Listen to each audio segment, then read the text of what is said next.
Sometimes people say to me, "You've been talking about this for 40 years. Have things gotten any better?" And actually, I have to say, really, they've gotten worse. Ads sell more than products. They sell values, they sell images, they sell concepts of love and sexuality, of success, and perhaps most important, of normalcy. To a great extent, they tell us who we are and who we should be. Well, what does advertising tell us about women? It tells us, as it always has, that what's most important is how we look. So the first thing the advertisers do is surround us with the image of ideal female beauty. Women learn from a very early age that we must spend enormous amounts of time, energy, and above all, money, striving to achieve this look and feeling ashamed and guilty when we fail.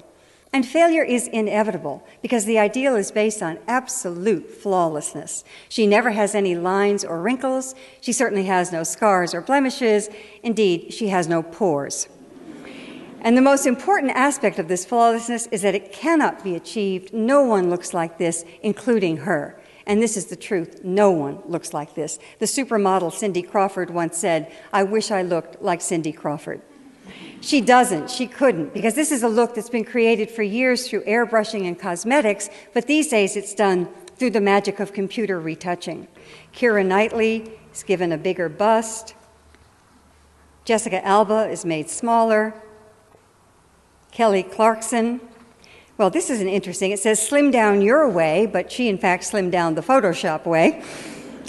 You almost never see a photograph of a woman considered beautiful that hasn't been Photoshopped. We all grow up in a culture in which women's bodies are constantly turned into things, into objects. Here she's become the bottle of Michelob.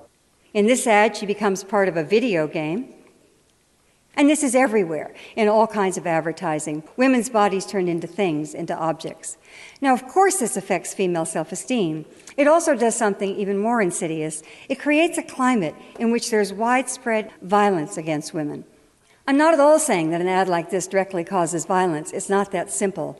But turning a human being into a thing is almost always the first step toward justifying violence against that person.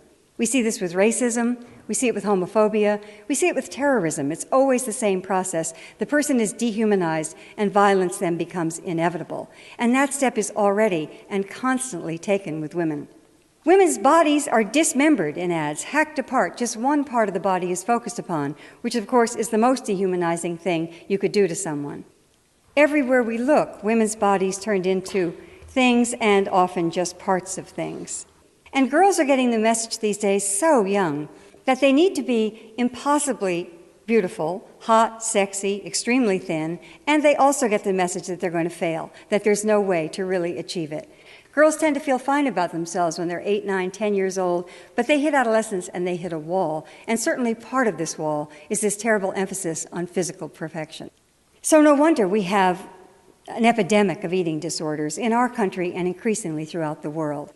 I've been talking about this for a very long time, and I keep thinking that the models can't get any thinner, but they do. They get thinner and thinner and thinner.